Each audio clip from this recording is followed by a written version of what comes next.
Welcome. ये जो topic है फ्रीडम स्ट्रगल, तो बहुत वाइड, इट्स ह्यूज टॉपिक। तो दो तीन बात मैं पहले कहता हूँ, उसके बाद थोड़ा इसको मैं कनेक्ट करता हूँ यहाँ से। तो ये एक कोइंसिडेंस है, ये एक संयोग है।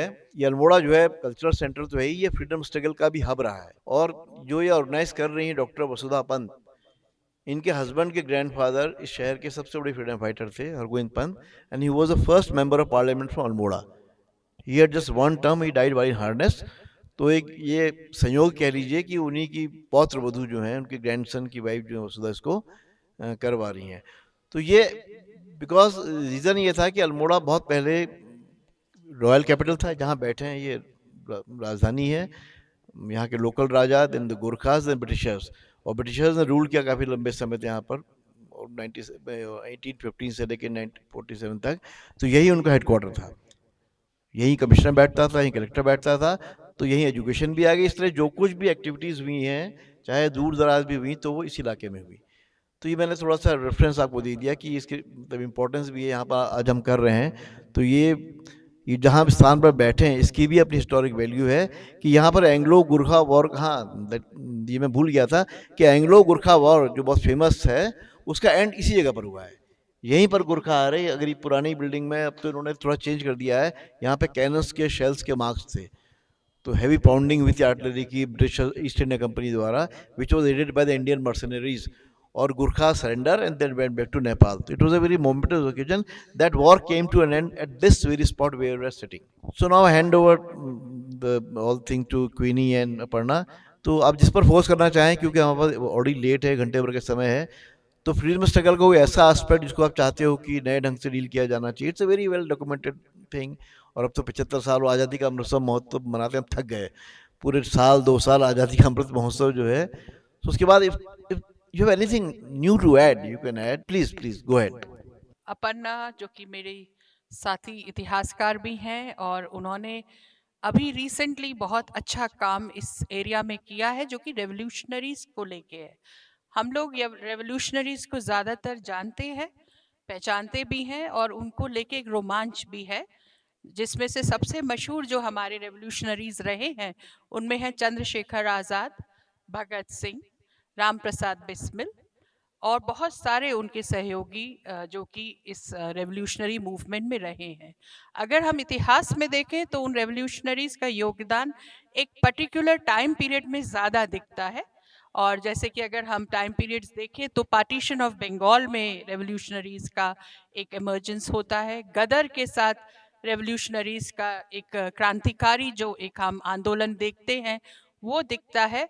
और उसके बाद जब हम आते हैं हिंदुस्तान सोशलिस्ट रिपब्लिकन एसोसिएशन पे, वहाँ पे उनका योगदान काफ़ी हद तक हम देखते हैं। और सूर्य सेन के साथ इसका हम सिविल डिसोबीडियंस मूवमेंट के टाइम पे हम इसका पूरा ऊंचाई पे देखते हैं। और क्विट इंडिया मूवमेंट में भी काफ़ी कुछ इसमें अंडरग्राउंड रेजिस्टेंस के तौर पे दिखता है। तो जब हम रेवोल्यूशनरीज इन पर्टिकुलर बात करते हैं अपने आज़ादी के ये जो स्ट्रगल्स थी उसके दौरान में, तो रेवोल्यूशनरी से हमारा ज़्यादातर उनसे होता है जिनको ज़्यादातर लोगों ने समझा है कि वो हिंसा के प्रति अग्रसर थे। पर अगर हम देखेंगे तो ऐसा नहीं है कि सिर्फ उन्होंने हिंसा की ही बात करी है, या बॉम्ब या इंडिविजुअल असैसिनेशंस या जो नापसंद इंग्लिश ऑफिसर्स थे उन्हीं को लेके उन्होंने बात करी है। उन्होंने बहुत से और भी मुद्दे उठाए और इसी उसमें एक पूरी की पूरी हिस्टोरियोग्राफी भी है जो कि रेवोल्यूशनरीज और क्रांतिकारियों के उपलक्ष्य में है। और अपर्णा वैदिक जो है उन्होंने इसमें अभी बहुत रिसेंट वे में इसको एक नए नज़रिए से हम सबके सामने पेश किया है। और मैं चाहूँगी कि अपनी ही ज़ुबान में वो इसके बारे में कुछ कहें। किन्नी और मेरा थोड़ा म्यूचुअल अप्रिसिएशन सोसाइटी है तो और मुझे लगा था कि हम आज का डिस्कशन थोड़ा अलग रूप से करेंगे, पर थोड़ा मैं बोलती हूँ फिर हम कि एक रेवोल्यूशनरी जो है उसको एक मेटाफर, एक रूपक के तौर में सोच सकते हैं हम लोग। तो उसमें ज़रूरी नहीं है कि जो हमारे जो क्रांतिकारी ही थे, जो सेल्फ प्रोक्लेम क्रांतिकारी थे, सिर्फ उनके बारे में बात हो, हम और भी लोगों के बारे में फिर बात कर पाते। तो आई थिंक अगला वो ले लेते हैं हम।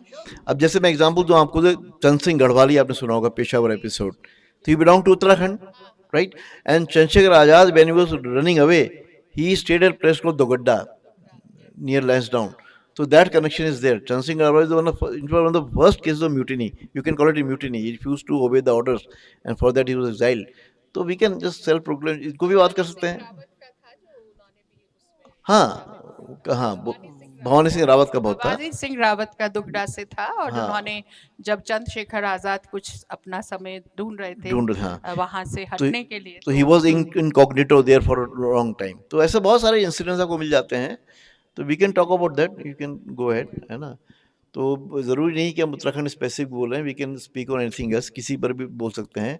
और ये भी एक बात है, जैसे इम्पोर्टेंट चीज़ ये है कि जैसे जो जिस समय हमारी जो फ्रीडम फाइटर, में यहाँ के रेफरेंस से बात करता हूँ, यहाँ के संदर्भ में, कि बड़ा रोचक ये हुआ कि जब पूरा आंदोलन चला, basically it started as a local movement, और जगह से डिफरेंट था कि पहाड़ों में जो अवेयरनेस आई with the transport, with the railways coming, with the newspaper coming, तो वो जो अवेयरनेस थी वो लोकल इश्यूज़ को लेके थी. उनके लिए राष्ट्रवाद से कुछ चीज़ थी नहीं, उन्होंने उनकी ट्रेन भी देखी नहीं थी. ये तो बहुत बाद में, when Gandhi came here in 1929, then people got agitated. इससे पहले nobody had anything to do with the national movement. They were worried about their local issues. The forest problems थी, कुली बेगार की प्रॉब्लम थी, then there was a land settlement problem, because land यहाँ बहुत कम है, agricultural land बहुत कम है, लोगों की ओनरशिप थी, उस पर जो रेवेन्यूज था उसको लेकर एजिटेशन था. तो people were more agitated, worked up about the local issues, they nothing do with the major issues. अब चांस की बात यह है, this thing should be highlighted, जो हाईलाइटेड नहीं है. We all know non cooperation, सब जानते हैं, असहयोग आंदोलन हुआ. हिस्ट्री के विद्यार्थी मेरे बैठे हुए हैं, और चौरी चौरा के बाद गांधी ने कॉल ऑफ कर दिया. ठीक है, तो लोगों ने कहा है असहयोग जो सत्याग्रह है ये फेल हो गया, जो ब्लडलेस रिवोल्यूशन होता है, अहिंसक. लेकिन चांस की बात यह है कि उसी समय क्या हुआ, यहाँ कुली बेगार है, बहुत लोग जो बाहर से आए नहीं जानते हैं, एक सिस्टम था जिसमें लोगों को बेगार देनी पड़ती थी, बोझा ढोना पड़ता था, और वो सिस्टम 1921 में ख़त्म हुआ. Almost it ran alongside this non violence movement. तो हुआ क्या था कि नागपुर सम्मेलन जब 1920 में हुआ, तो यहाँ के उस दिनों कांग्रेस बन गई थी, यहाँ होम रूल लीग की तर्ज पे कुमाऊं परिषद भी बन गई थी. बिकॉज जो हमारे यहाँ के लीडर थे B D. Pande, he was a great fan of Lokmanya Tilak, वो तिलक से मिले भी थे बिफोर इट पास्ड अवे. तो just on the lines of home rule movement, तो उन्होंने यहाँ पर स्टार्ट किया था कुमाऊं परिषद, जिसका पर्पस लगभग वही था. और बाद में वो 10 साल बाद वो मर्ज भी हो गई कांग्रेस में. तो नागपुर कांग्रेस में कुछ लोग यहाँ से गए, तो उन्होंने गांधी से कहा कि हम लोग आपकी तरह एक कुली बेगार को लेकर ब्लड लेस ट्राई कर रहे हैं, रेवोल्यूशन नहीं कहेंगे, मूवमेंट के लिए, और आप हमको आइए. तो Gandhi was totally knee deep into that non violence movement, non cooperation movement. उन्होंने कहा मैं तो नहीं आ पाऊंगा, मैं इस समय बहुत बिजी हूँ, बाद में कभी आऊँगा, लेकिन मेरा आशीर्वाद आपके साथ है. And as luck it would happen कि वो जो यहाँ मूवमेंट था जिसमें गोली भी नहीं चली, कोई हताहत नहीं हुआ, कोई हिंसा हुई नहीं, और वो कुली बेगार मूवमेंट यहाँ पे सक्सेसफुल हो गया. तो Gandhi wrote in Young India कि my satyagraha succeeded here. In Chauri Chaura he had to call it off, but it succeeded. So these are small things which never get highlighted because it's such a remote area. But it got highlighted when Gandhi wrote about it, and Gandhi kept his promise 8 years later after the Simon Commission went back. Then he was comparatively free. 1927 के बाद गांधी थोड़ा free हो गए थे, और उस समय तो दांडी यात्रा भी नहीं हुई थी, तो यहाँ आए और यहाँ रहे. फिर उस स्थान पर वो गए जहाँ पर कुली बेगार बागेश्वर जगह पड़ती, यहाँ से करीब 70 किलोमीटर पर, वहाँ पर एंड हुआ था सिस्टम का. तो वहाँ वो गए, उससे सड़क भी नहीं थी, कौसानी रहे, कौसानी में उन्होंने कुछ दिन प्रवास किया, और उस स्थान पर गए जहाँ पर वो एंड हुआ था. और उनके साथ जो लोग जुड़े, यू वोंट बिलीव, वो आजीवन जुड़े रहे. ठीक है, डांडी में गए, जहाँ तक गाड़ी अल्मोड़ा तक आए, गाड़ी में आए. उसके बाद तो उनके साथ 2 लोग ऐसे थे जो नौकरियों में थे, सरकारी टीचर थे, और नौकरी छोड़ के उनके साथ चले गए साबरमती. एक का नाम था ज्योतिराम कांडपाल, एक का नाम था भैरव जोशी. वो नौकरी छोड़कर उनके साथ लग लिए पीछे पीछे, और they were the 2 out of 78 volunteers who went on Dandi march, they were the 2. और उसके बाद वहां से वापस आ गए, both died before India became independent. तो these are 2 things. Chand Singh Garhwali का मैंने मेंशन कर ही दिया है. तो just I was trying to highlight the importance of this remote area in the independence movement, which seldom gets highlighted. क्रांतिकारियों पे आप लोगों ने बहुत कुछ सुना होगा, and I was talking about the self proclaimed क्रांतिकारी, जो अपने आप को खुद क्रांतिकारी कहते हैं. तो एक चीज़ जो उनके बारे में ध्यान रखने की बात है, these are revolutionaries without a revolution. So the question for us is, क्यों हम उनको क्रांतिकारी बोलते हैं? कि क्रांति तो हुई नहीं भारत में. जिस तरह की इमेजिनेशन थी क्रांति होगी, ये होगा, समय बदलेगा, रेफॉर्मिस्ट आइडियाज टुक ओवर. गांधी का प्रभाव ज़्यादा रहा, क्रांतिकारियों का कम रहा. उस तरह से ये मान्यता है, इतिहासकारों में मान्यता है. तो ये जो रेवोल्यूशनरीज विदाउट रेवोल्यूशन है, how do we study them? इनको पढ़ा कैसे जाए? तो मेरा जो काम है उस पर कि हम इन लोगों को क्रांतिकारी क्यों बोलते हैं, क्रांतिकारी किसको बोलते हैं. तो क्रांतिकारियों को समझने के लिए हमारे पास एक कुछ विश्लेषणात्मक मॉडल्स हैं, एक्सप्लेनेटरी मॉडल हैं, कैसे हम समझे उसे, क्रांतिकारी कौन होता है. तो जनरली ये बात कही जाती है भाई क्रांतिकारी वो होता है जिसने हिंसा का रास्ता अपनाया, या क्रांतिकारी एक एकल व्यक्ति है जो आगे बढ़ा है अपनी धुन में ही. वो है समबडी हु इज इम्पेशेंट, जो समय की धारा को अपने समय से पहले मोड़ देना चाहता है. हाँ, the lone wolf who wants to change the wheel of history, turn the wheel of history before its time. तो उस तरह के कई, और खुद भी उनमें ये था, हम इम्पेशेंट हैं. तो जैसे काजी नसरुल इस्लाम की एक कविता थी, आमी विद्रोही चिर अशांत, मतलब कि हम restless, the idea of restlessness, कि जो क्रांतिकारी है वो समय से पहले समय को बदल देना चाहता है, समय का पहिया वो कर देना चाहता है, और जिसने मृत्यु का आलिंगन कर लिया. तो ये कुछ चीज़ें हैं जो क्रांतिकारियों से जुड़ी हुई हैं. पर ये कहाँ से आती है, ये हम how do we know about it? इतिहास कैसे लिखा जाए, इनके बारे में कैसे, और एक रोमांचकारी इतिहास. तो कल कुछ पैनल्स थे जिसमें मुझे बहुत इम्प्रेस किया एक शेखर जोशी की, जो यहाँ के आंचलिक लेखक थे हिंदी के. हाँ, और उन्होंने काफ़ी लिखा है. हाँ, परसों, हाँ कल परसों में, परसों था वो. हाँ, तो मुझे उसका बड़ा इम्प्रेसिव वो लगा कि वो पहाड़ों के बारे में लिखते थे पर पहाड़ों को रोमांटिसाइज नहीं करते थे. राइट.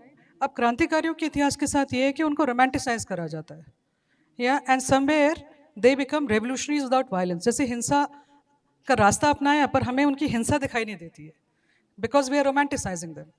या the fact that they would drop a bomb, we don't see it as violence. They assassinate someone, we don't see it as violence, because हम उनको रोमांटिसाइज करते हैं.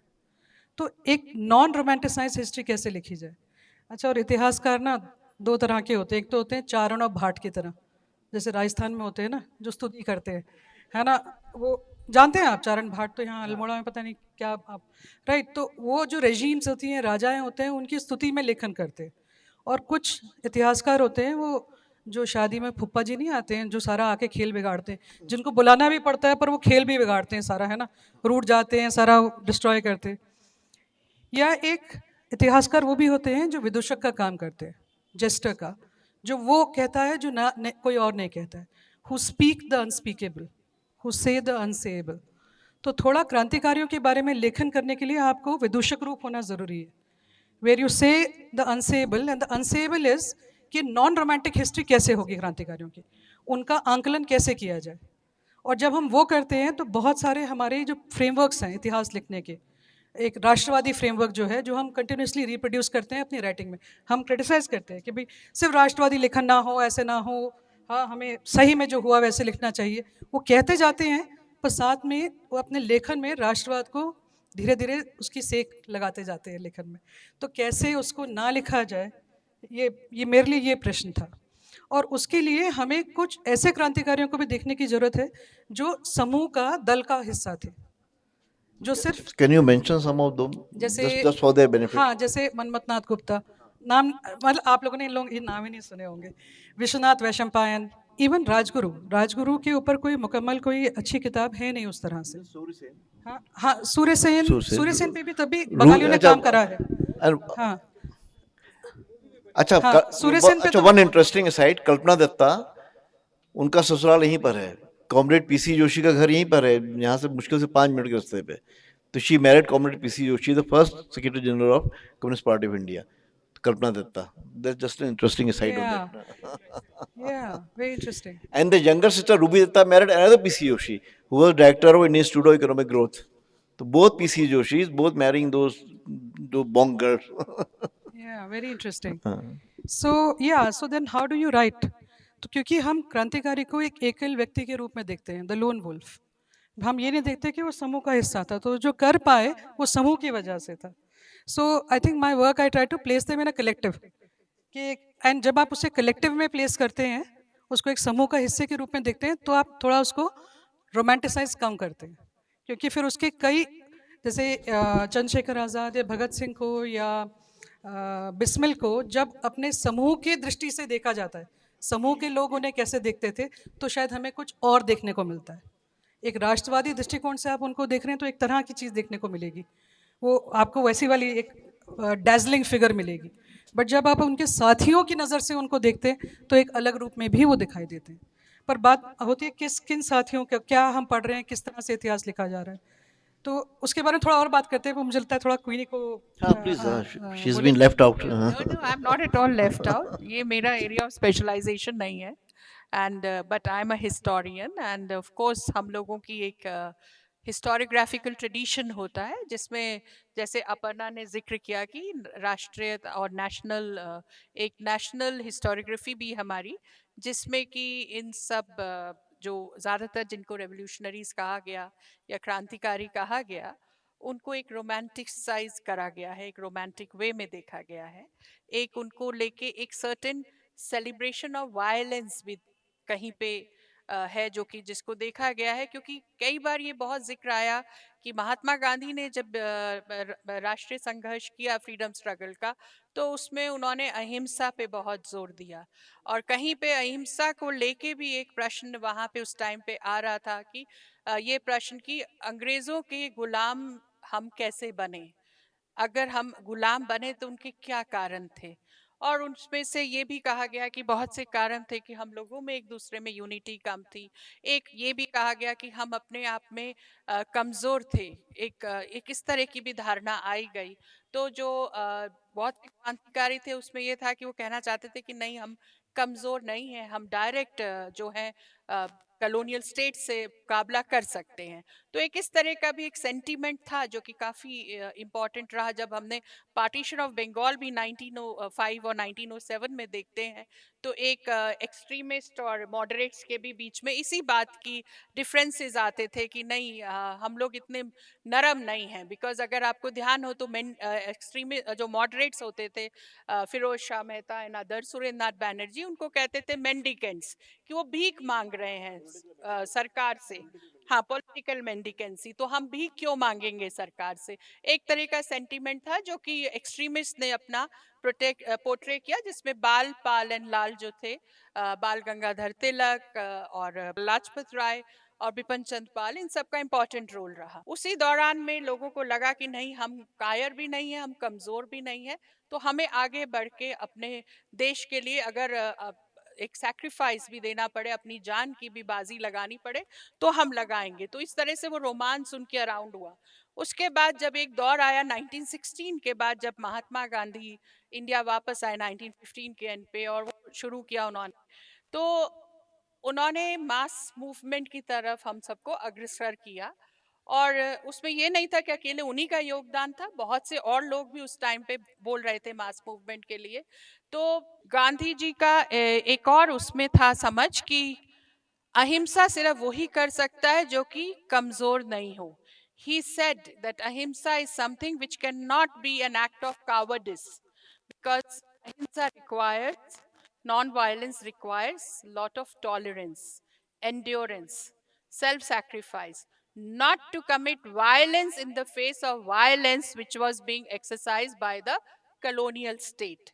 That itself required a lot of courage on the part of the people of India. So he was preparing the Indians for a certain way of fighting the British, क्योंकि वो यही कहते थे कि वो जो अंग्रेजी सरकार है, जो अंग्रेजी हुकूमत है, वो हमको डरा धमका के, लाठी मार के, जेल भर के हम लोगों को कमजोर बनाना चाहती है।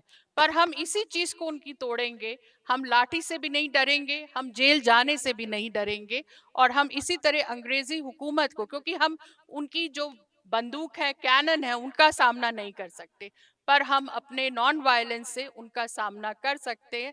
उससे हमारी मॉरल पोजीशन जो है अगेंस्ट द कॉलोनियल स्टेट वो बेटर होती है, क्योंकि वो वायलेंस यूज करते हैं, हम उसका जवाब नॉन वायलेंस से देते हैं।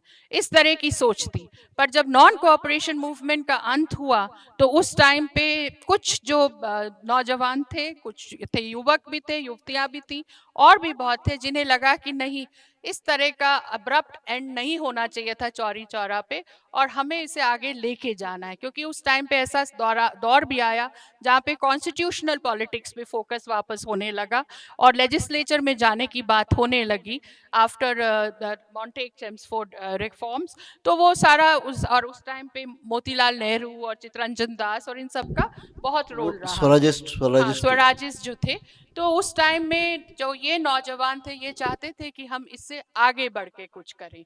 और इनफैक्ट अगर हम इन सब का देखें, चंद्रशेखर आज़ाद और भगत सिंह और इन सब का, वो भी उस टाइम पे ये बात कर रहे थे कि हम अकेले तो लड़ते हैं, संघर्ष करते हैं, पर उसके साथ साथ हमें लोगों के साथ जुड़ना भी बहुत ज़रूरी है।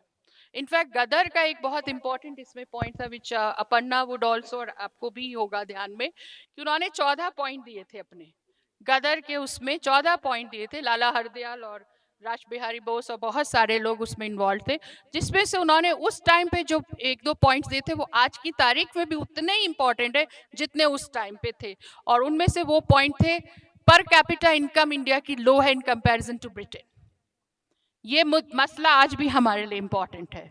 The disparity between the rich and the poor, that again is an issue which is important.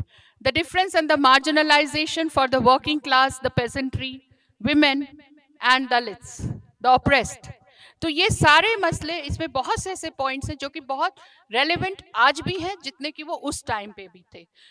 ऐसे ही बहुत से कंट्रीब्यूशन अगर आप देखें, भगत सिंह को हम सेलिब्रेट करते कि उन्होंने एक पर्टिकुलर क्रांतिकारी आंदोलन की बात करी, पर भगत सिंह ने और भी उसके बहुत ज़्यादा बियॉन्ड जाके बात करी। उन्होंने ये भी कहा कि किसानों के साथ एक्सप्लॉयटेशन जो होती है उस पे हम कितना बोलते हैं, और उसके लिए उन्होंने ज़मींदारी प्रथा के बारे में भी बोला कि हमें ज़मींदारी प्रथा हटानी पड़ेगी। ये ना हो कि देश को आज़ादी तो मिल जाए पर ब्रिटिश की जगह पे हमारे अपने जो इलीट्स हैं वही उसका फ़ायदा उठाएं। इस आज़ादी से क्या होगा अगर हम लोग जो हैं एक क्लास डिफरेंस या क्लास चेंज नहीं ला पाते। अगर वही जो इलीट्स इंडिया के हैं वही बन जाएंगे हुक्मरान, तो उससे क्या फ़र्क पड़ेगा। असली आज़ादी तो वो है जबकि गरीब को भी ऊपर उठा के समानता ला पाएं। और इस चीज़ पर उन्होंने बहुत ज़्यादा कहा। मैं और बहुत कुछ अपर्णा कह सकते इसके बारे में।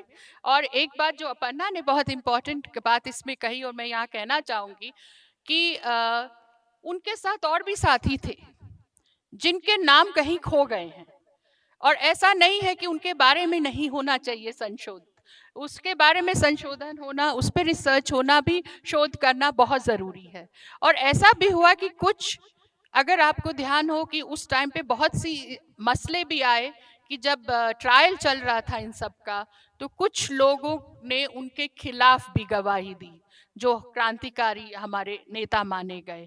तो उस चीज़ को भी हम आज की दृष्टिकोण में कैसे समझेंगे। ऐसा नहीं है कि उनका कमिटमेंट कम था, उनका भी कमिटमेंट बहुत था, उन्होंने भी समूह में मिल के योगदान दिया, पर क्या कारण रहे कि वो उस टाइम पे उन्होंने जो भी फैसला लिया और उन्होंने एक गवाही दी।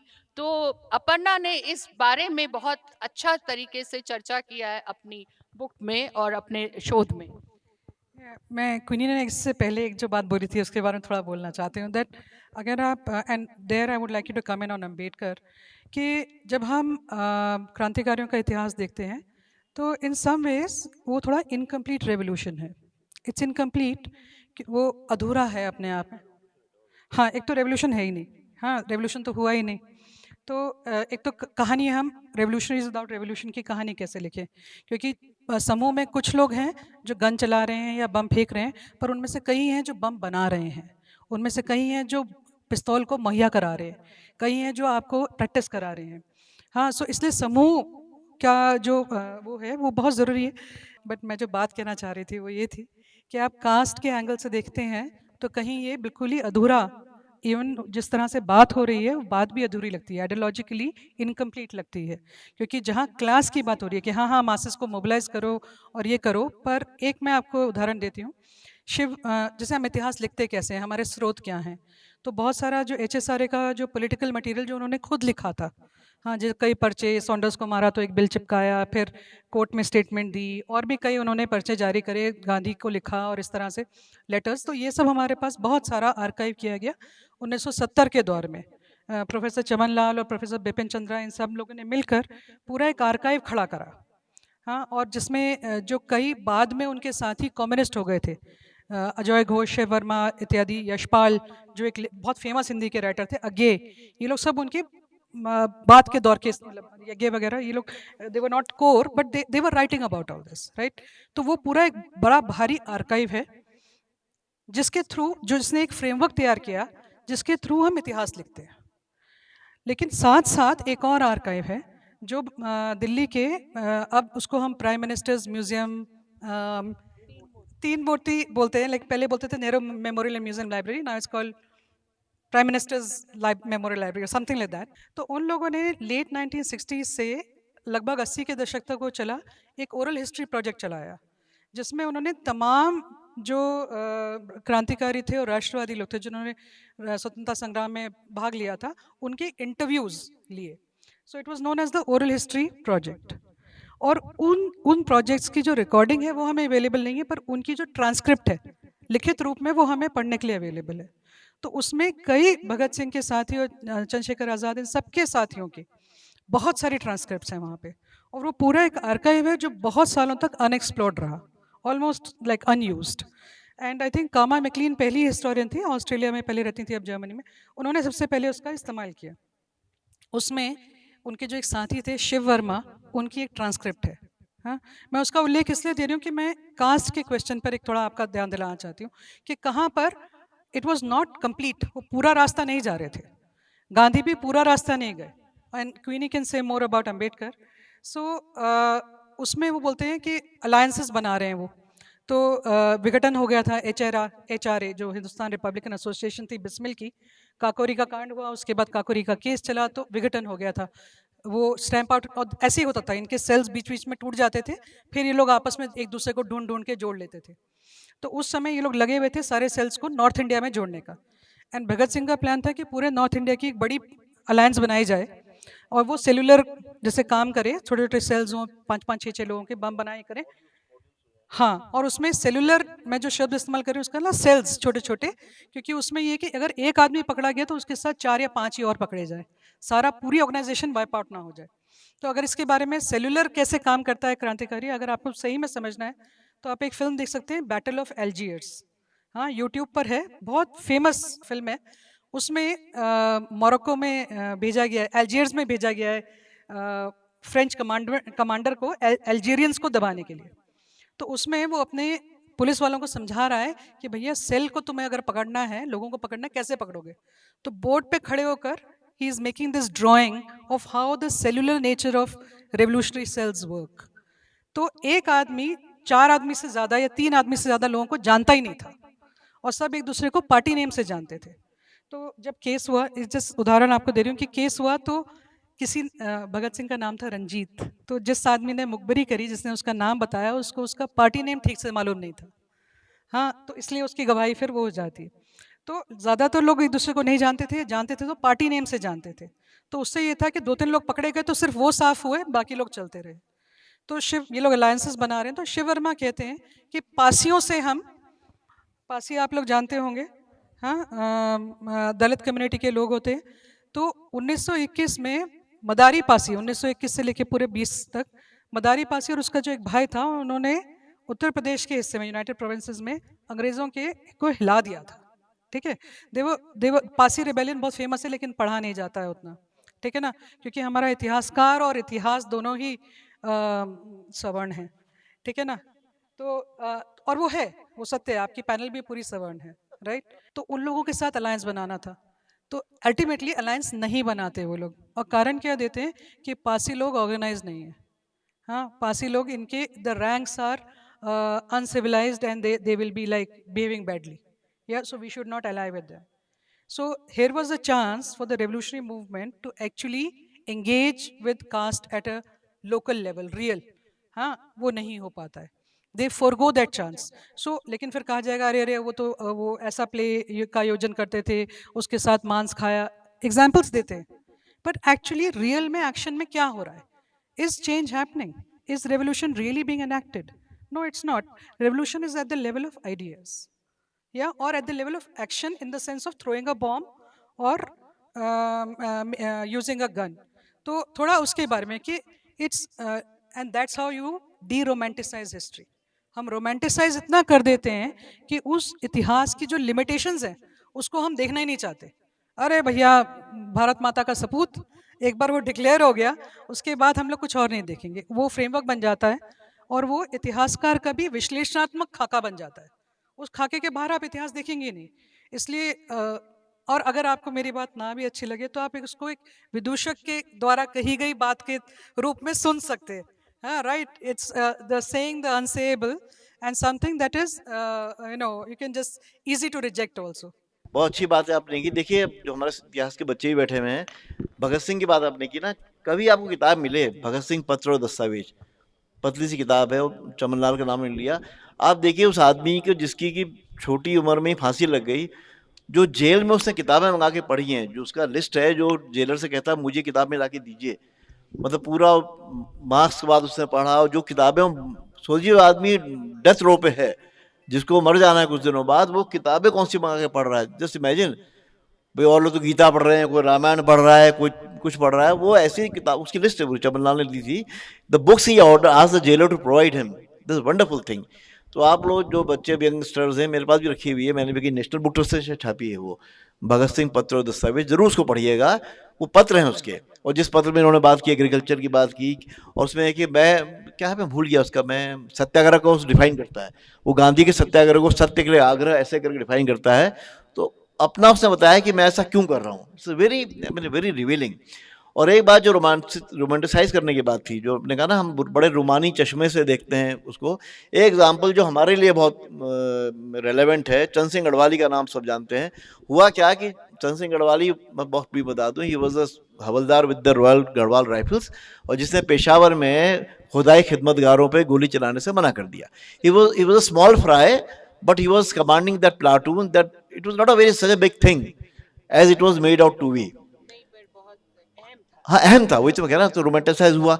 अब उसके पीछे की स्टोरी जो है, जो कहीं कहीं मालूम पड़ती है, जो नहीं ज़्यादा हाईलाइट होती. हुआ क्या था कि 1919 में मोपला रिवोल्ट हुआ था. I wonder if you are aware of this story also. तो मोपला रिवोल्ट को दबाने के लिए, Moplahs were Muslims Malabar coast के, उसको क्वेल करने के लिए यही गढ़वाल राइफल्स गई थी. And that time this Chand Singh Garhwali was just a सिपाही, वॉज नॉट अ हवलदार. तो कहीं कहीं ये भी लाइन ऑफ थिंकिंग आती है कि ऐसा नहीं कि रिपेंटेंस, कुछ पश्चाताप करना चाह रहा हो, बिकॉज तब वो केवल सिपाही था, ही वॉज हेल्पलेस. ना ही वॉज हवलदार एक प्लाटून कमांडर हो जाता है, अब तो खैर नहीं होता है. तो शायद it was a act of atonement you can say. तो ये बहुत सारी मल्टी लेयर्ड चीज़ें होती हैं जिनको हम ज़्यादा डिस्कस नहीं कर पाते, हाईलाइट भी नहीं होती हैं. मैंने एक बहुत पहले पेपर लिखा था, in fact my first publish paper long back in history Congress 79, जिसमें ये वाली बात हाईलाइट की थी. और दूसरी बात, इसमें गांधी का टेक क्या था. इसी के घटना के कुछ दिन बाद Gandhi went for the round table conference to London. तो एक फ्रेंच लमॉन अखबार वहाँ का, फ्रांस का बड़ा फेमस है, उसके पत्रकार था Petrash, I may be wrong in pronunciation, I don't know. तो पेट्राश आस्क्ड हिम कि आप तो अहिंसकवादी हैं, बट उसने फ्रेंच में पूछा होगा, अंग्रेजी में पूछा होगा, कि जो चंद सिंह गढ़वाली ने किया वो भी तो अहिंसक था. He refuse to fire on unarmed people. तो आप उसको छुड़ाने के लिए, जब गांधी इरविन पैक्ट हुआ, तो आपने उसको क्यों नहीं छुड़वाया साहब, just like Bhagat Singh and all. Chand Singh Garhwali तो बच गया, वो तो बैरिस्टर लोगों ने, he was on death row, वो तो बच के फिर उसको तो लाइफ इम्प्रिजनमेंट कर दिया. बाद में 41 में जनरल पार्डन हुआ किंग जॉर्ज का, तो छोड़ भी दिया गया. तो Gandhi had a very good answer which is recorded in Lamon. He said no, he was a soldier, he should have obeyed the command of his commanding officer. तो उसने पूछा अगर आपकी सरकार हो जाती या आपकी सरकार होती और उसके दौर में ये हुआ तो क्या होता. बोले तब भी हम भी वही सजा देते गढ़वाली को जो ब्रिटिश सरकार ने दी है. तो this is another way of looking that. तो anything you want to add, Queenie, then before you wind up? Yes, no, just a quick thing. यही जो बात अभी प्रोफेसर जोशी ने कही, ये बहुत इम्पोर्टेंट है कि हिस्ट्री में कभी भी एक वर्जन नहीं हो सकता.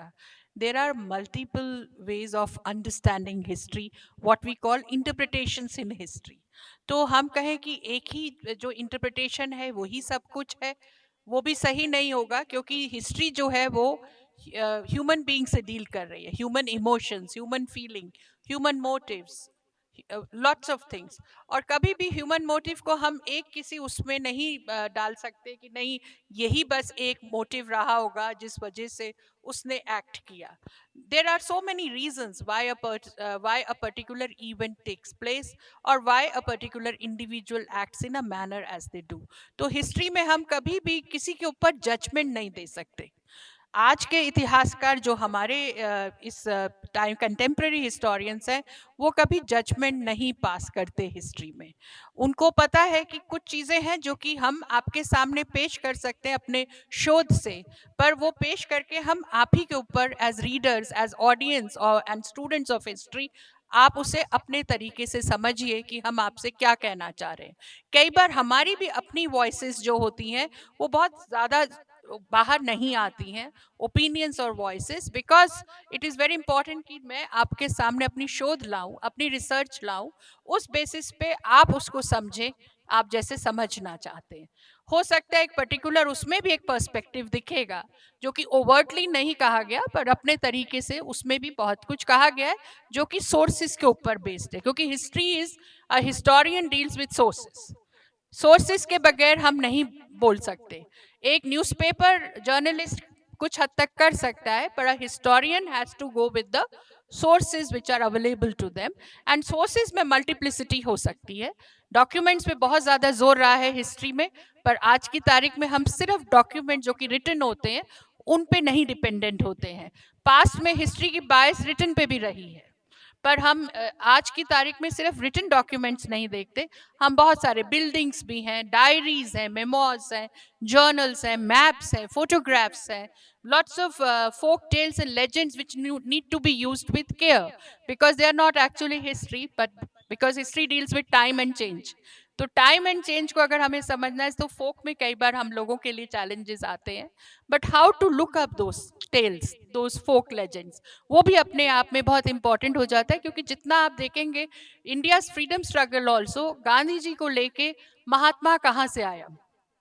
जब लोग जुड़े आंदोलन से तो ऐसा नहीं कि उनको समझ थी कि नेशन क्या है, राष्ट्र क्या है, जैसा कि प्रोफेसर जोशी ने भी कहा, पर लोग जुड़े क्योंकि उनको कुछ चीज गांधी की समझ में आई जो वो अपने लोकल लेवल पे समझ पाए. तो ईडियम्स इंपॉर्टेंट हो गए, जैसे राम राज्य, कुछ कुछ चीजें जो उनको कनेक्ट कर पाए, या उन्हें लगा कि गांधी महात्मा है, हम सामने जाएंगे तो बंदूक हमारा नुकसान नहीं कर सकती.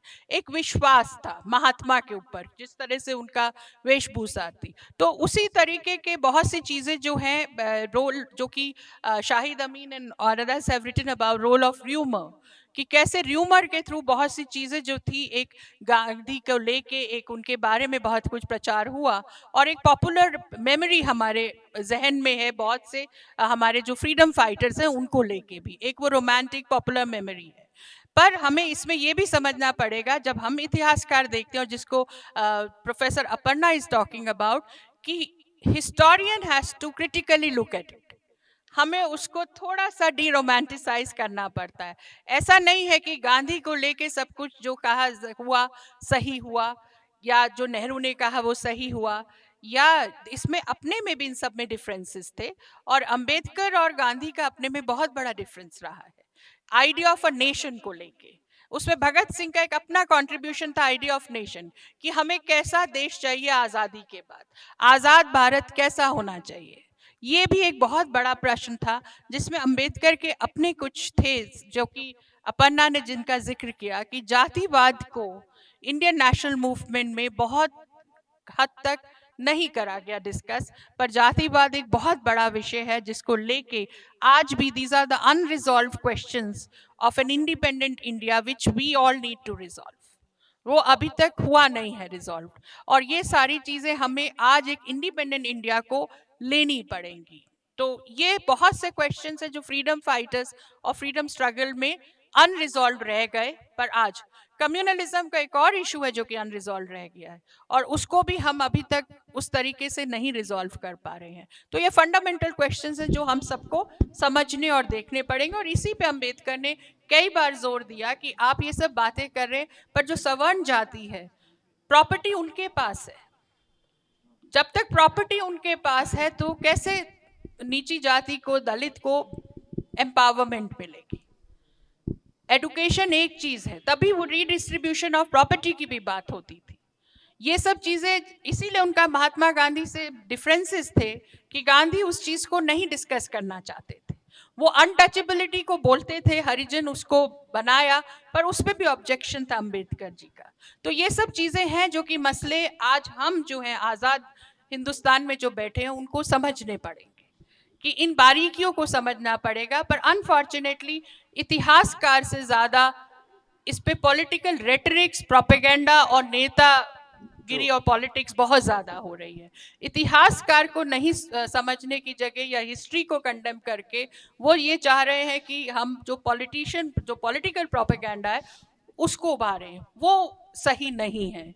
और इसीलिए आज की तारीख में इतिहास को हम सीरियसली नहीं ले रहे हैं, और जब हम इतिहास को सीरियसली नहीं लेते हैं then we have to pay a price for it. That is also we need to remember, क्योंकि history is also about lot of things in humanity, so we really need to look at that. I will give Aparna the last word, पर एक बात मैं add करूंगा कि जो हमारे students अगर सुन रहे हैं, अपर्णा ने बात की थी तीन मूर्ति लाइब्रेरी, है ना, अब नाम उसका और हो गया, आप तीन मूर्ति से याद रखिए। जो ओरल हिस्ट्री वाला है ट्रांसक्रिप्ट जरूर पढ़िए उसको, ये मेरे लिए भी एक इन्फॉर्मेशन था, मुझे भी पता नहीं था, honestly speaking, I am being very honest. तो ये अगर है तो it's a mine of information, you should. और दूसरा जो कास्ट की उन्होंने बात की, मैं एग्जांपल दे दूं कि आज बात आई है, बात सही बात निकलती भी है।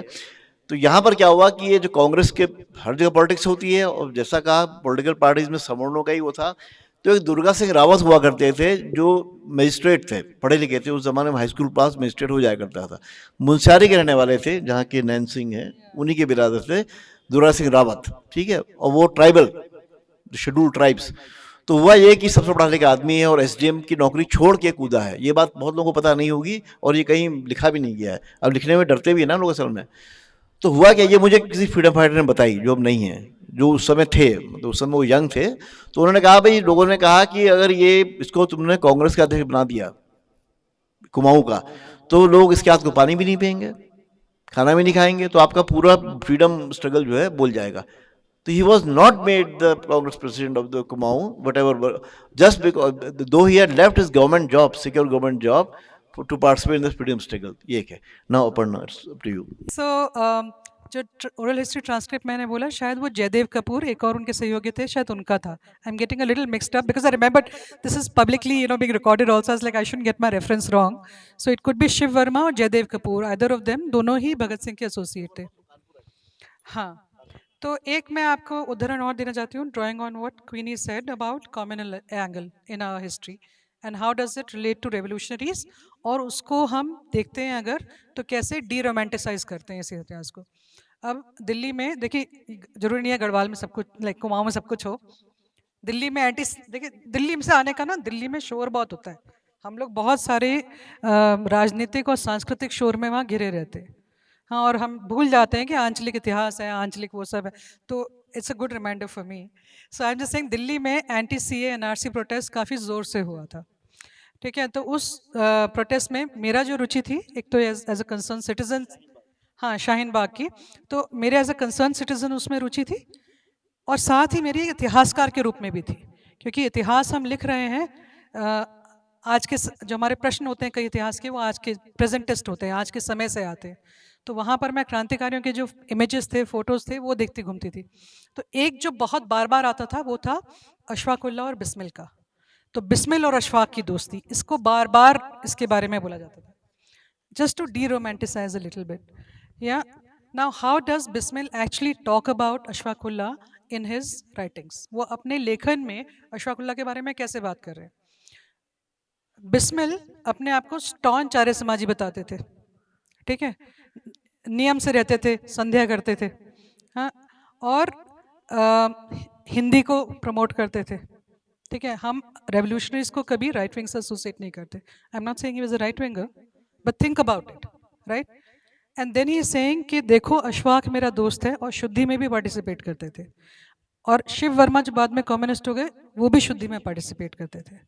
हाँ, तो बोलते हैं देखो लोग कहेंगे मैंने एक मुसलमान को वो बना लिया, साथी बना लिया. He is a model Muslim. Why? Because he has left eating non-veg and he speaks in Hindi.